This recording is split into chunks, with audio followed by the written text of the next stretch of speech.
माणसाने एखादी गोष्ट जर करणं सोडून दिली तर ती गोष्ट पुन्हा करू नये। आणि मी असं का बोलतोय हे तुम्हाला व्हिडिओ लास्टपर्यंत बघला तर तुम्हाला समजण्यात येईल। मित्रांनो, आपल्या मराठवाड्यामध्ये असे अनेक गावं आहेत ज्या गावांमध्ये देवाला नवस करतात आणि नवस पूर्ण झाला की त्या देवाला बोकडं कापतात, म्हणजे बली देतात। असे बरेचसे गाव आहेत, तुम्ही बघितले असेल, तुमच्या आसपास सुद्धा असे गावं असतील। आणि गावामधली एक खास गोष्ट म्हणजे ज्या दिवशी नवस फेडायचा त्या दिवसाचा एक दिवस ठरलेला असतो आणि त्या ठरलेल्या दिवशीच तिथं सगळ्या गावातली माणसं येऊन बोकडे कापतात। त्या गावामधलं एक घर सोडलं की एकाच्या घरचा ना घरचा तरी नवस असतो म्हणजे असतो। आणि आज याच गोष्टीला धरून आपल्या या चॅनलवर स्टोरी आलेली आहे। मित्रांनो, या स्टोरी ज्या जागेवरून आलेली आहे त्या जागेचं नाव मी तुम्हाला नाही सांगू शकत, कारण की त्यांना काहीतरी प्रॉब्लेम होऊ शकेल हे त्यांनी स्वतः म्हणलेले की बाबा आमचं नाव नका सांगू, आमच्या गावाचं नाव नका सांगू, लोक हसतील आमच्यावर। तर ही गोष्ट जेव्हा मी वाचली त्यावेळेस मलाही विश्वास पटला नाही आणि मी माझ्यातच कन्फ्यूज होतो की मी हसू की रडू की भिऊ की नेमकं काय करू, असं मला स्वतःलाच कळत नव्हतं। कारण की ही गोष्टच काहीतरी अशी गुंतलेली गोष्ट आहे, अशी कन्फ्यूज गोष्ट आहे। ठीक आहे, जाऊ द्या, सोडून द्या, या रिकाम्या गोष्टींना आपण थोडं साईडला ठेवू आणि आपल्या स्टोरीवर आपण फोकस करू। तर स्टोरी अशी असते, एक वैभव नावाचा मित्र असतो आणि त्याचाच मित्र वैभव नावाचा मित्र असतो हां, वैभव नावाचा मुलगा असतो आणि त्याचा एक विशाल नावाचा मित्र असतो आणि एक तिसरा मित्र असतो जो की आज एक बोकडं कापणार होता दुसऱ्या गावामध्ये। त्याचा नवस होता आणि बोकडं कापायच्या अगोदर त्याने वैभवला फोन केला आणि सांगितलं की वैभव, आज तुला आमच्या गावामध्ये जेवायला आहे, कारण की आज माझा नवस आहे, तर प्लीज तू माझ्या गावात माझ्या घरी जेवायला ये। आणि हो, नुसतं हो म्हणू नकोस, तू जर नाही आलास तर मी सुद्धा जेवणार नाही, तू येईपर्यंत मी जेवणार नाही, समजले ना तुला? त्या तिसरा मित्र वैभवला असं म्हणत होता। वैभवला असं म्हणल्याच्या नंतर वैभव त्याला नाही म्हणू शकला नाही, पण वैभवने आज तब्बल 10 वर्ष होत आहेत त्यानं नॉनव्हेज खाणं सोडलं होतं आणि वैभवला चांगलंच माहीत होतं की त्या गावामध्ये नवस म्हणलं की मटण 100% आलं। आणि वैभव ड्रिंकसुद्धा करायचा, तो मित्रसुद्धा ड्रिंक करायचा आणि याच्यासोबत जो विशाल नावाचा मित्र होता तो सुद्धा ड्रिंक करायचा। वैभव आता त्याला नाही म्हणू शकला नाही आणि होही म्हणू शकला नाही, तो गप्पच राहिला आणि त्याने इतकं बोलून फोन ठेवला आणि त्याने मॅसेजसुद्धा केला की बाबा तू 100% आला पाहिजे, जर नाही आला तर माझ्या एवढं वाईट नाही, मी याच्यानंतर तुला बोलणारही नाही बरं का, तू लक्षात ठेव। वैभव नाविलाजाने वैभवला या गावामध्ये यावं लागलं। संध्याकाळचा जेवण्याचा टाईम होता, 5-5:30चा। वैभव त्याच्या गावाहून 3 वाजता निघाला। आता गाव 25 ते 30 किलोमीटर असेल या गावाचं अंतर आणि त्या वैभवच्या गावाचं अंतर। एसटीने आला, एसटीने सोबत येता येता त्याने त्या विशाल नावाच्या मित्राला सोबत घेतलं। आता नॉर्मली माणूस एकला कुठेही जात नाही, त्याला वाटतं की बाबा कुणीतरी सोबतीला असलं तर बलं। आणि जो विशाल नावाचा मुलगा होता त्याला मटण नॉनव्हेज खायला खूप जास्त आवडायचं, त्यामुळे वैभवने त्याला सोबत घेतलं होतं। असे दोघंजणं संध्याकाळी 5-5:30च्या दरम्यान त्या गावामध्ये आले। गावामध्ये आल्याच्या नंतर दोघेही जण पहिले त्या देवीच्या पाया पडण्यासाठी गेले। तर तिथं बकरे कापण्याचा कार्यक्रम चालूच होता।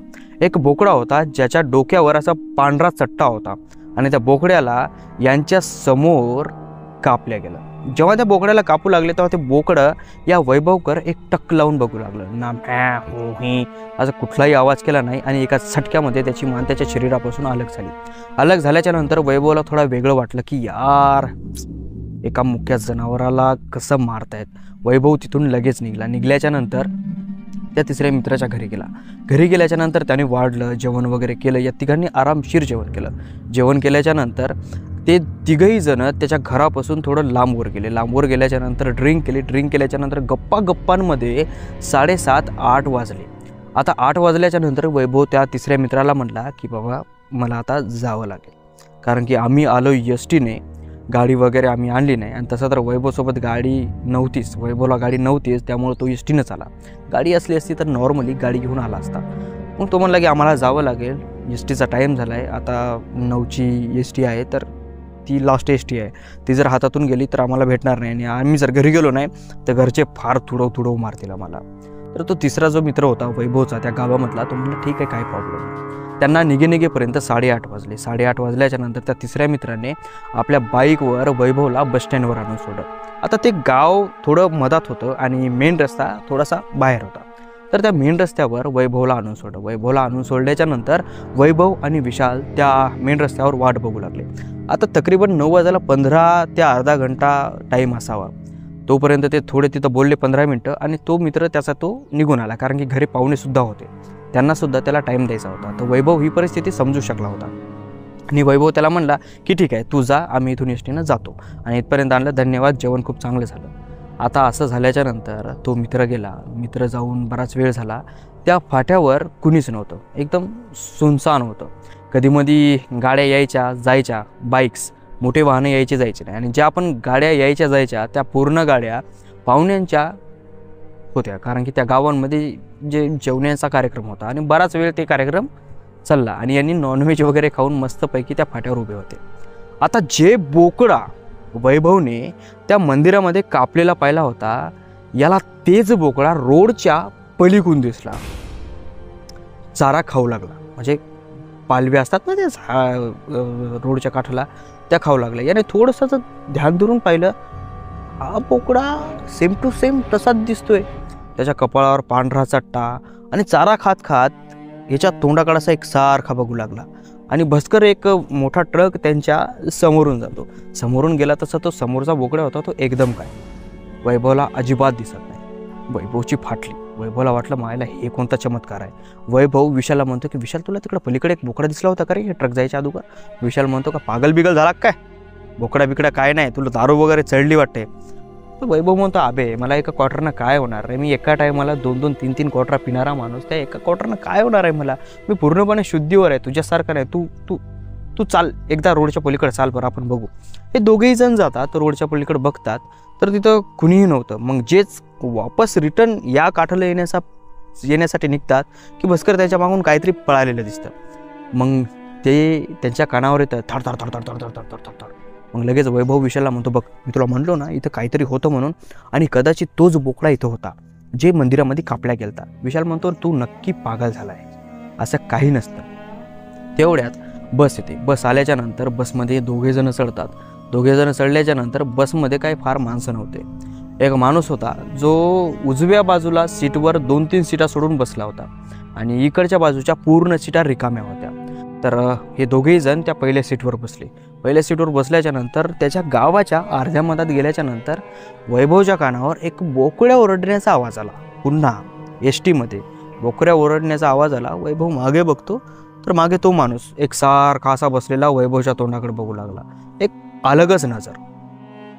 जास्त म्हाताराही नव्हता आणि जास्त यंगही नव्हता, पण त्याच्या चेहऱ्यावरच्या ज्या झुरळ्या होत्या त्या थोड्या अलगच होत्या.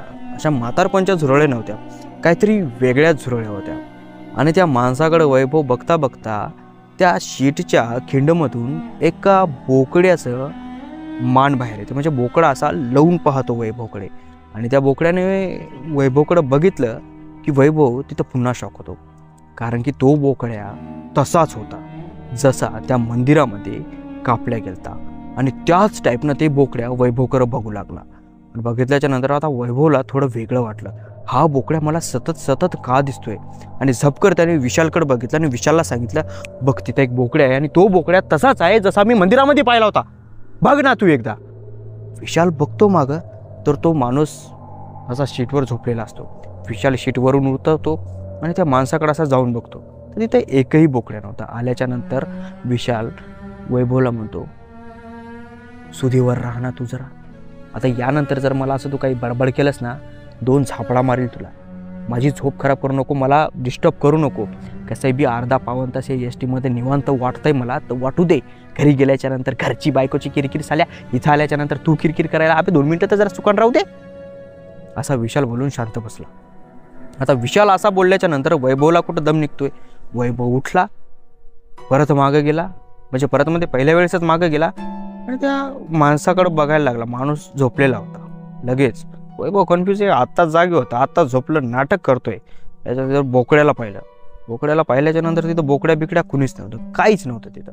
फक्त त्या माणसाच्या हातामध्ये एक दोरी होती, जसं की एखाद्या जनावराला बांधून आपण तशा टाईपची दोरी होती. वैभव निवांत झाला आणि आपल्या शीटवर येऊन बसला.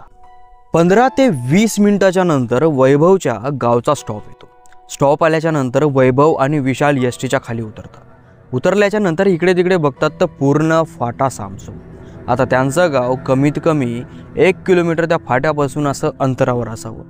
आता खेडेगावामध्ये जास्त रात्रपर्यंत जागी राहत नाहीत. जसं शहरामध्ये 12, 1, 2, 3 वाजेपर्यंत असे जागी राहतात, तसं खेडेगावामध्ये राहत नाही. खेडेगावामध्ये 8 वाजून गेले की खाऊन पिऊन झोपण्याच्या तयारीमध्ये सगळे गावकरी असतात आणि 9-1 वाजेपर्यंत तर सगळं गाव सामसूम असतं. आणि यांना गावामध्ये येण्यासाठी 9:45 ते 10 वाजले होते. त्या फाट्यावर उतरले. फाट्यावर उतरल्याच्या नंतर मेन रोडसुद्धा सामसूम झाला होता. खेडेगावात ते फाटा जे आहे ते फाटासुद्धा सामसूम झाला होता. आता दोघेही जण आपल्या गावाकडं पैदल निघू लागले. दोघेही जण एकमेकाला बोलत नव्हते. ज्या घटना मधात झाल्या होत्या त्या घटनेने वैभव चक्कर राहिला होता आणि विशालला वैभवचा राग येत होता. मग येता येता सहज जो रस्ता असतो त्या रस्त्यावर, आडव्या रस्त्यावर कुठंतरी थोडंसं लांब काहीतरी असं हल्ल्यागत दिसलं. वैभव आणि विशाल दोघेही थांबतात. थांबल्याच्या नंतर विशाल वैभवला म्हणतो, काय असेल रे ते? वैभव म्हणतो, काय माहिती यार, एखादं जनावर बिगर असेल, कुत्रं बित्र असेल. तर विशाल त्याला हाडहाड म्हणतो. हाडहाड म्हणल्याच्या नंतरही ते पुढचं जे जनावर आहे ते हल्लंसुद्धा नाही. मग वैभव म्हणता, एखादा रानडुकर तर नाही ना? विशाल म्हणतो की अरे यार, गावाच्या जवळ इतक्या जवळ रानडुकर कुठलं आलं? हां, रानडुकरसुद्धा असू शकतं, कारण की गावच आपलं कोणतंही मोठं आहे, याच्यामध्ये रानडुकर येणार नाही. मग ते थोडे हळूहळू त्या जे दिसू लागली आकृती तिकडं जाऊ लागले. तिकडे जाता जाता अचानक ती आकृती 4 पायावरची 2 पायावर उभी राहिली.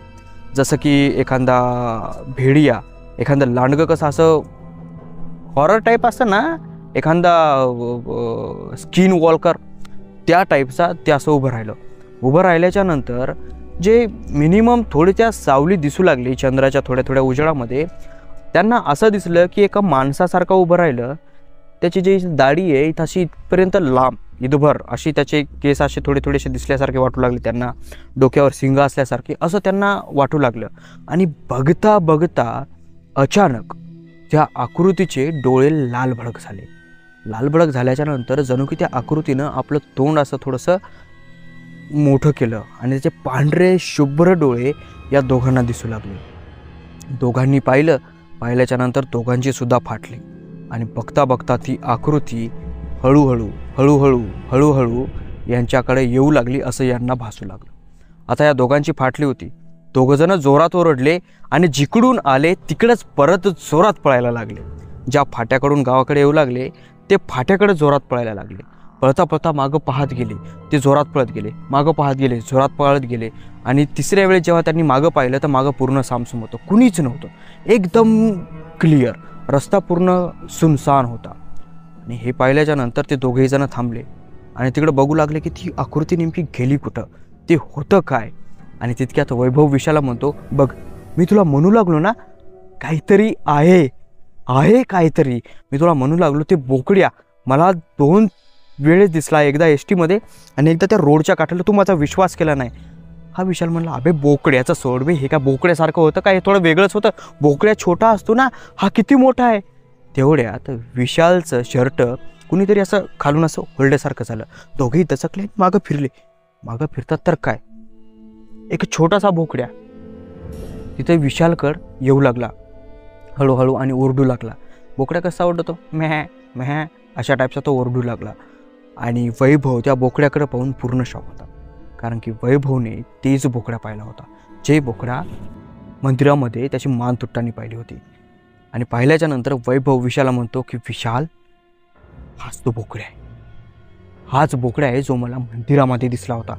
आता तुला दिसलाय ना, खात्री पटली आहे ना? की असं बोलताच त्या बोकड्याचे डोळे पूर्णपणे लाल झाले. लाल झाल्याच्या नंतर तो बोकडा 4 पायावरचा 2 पायावर उभा राहिला.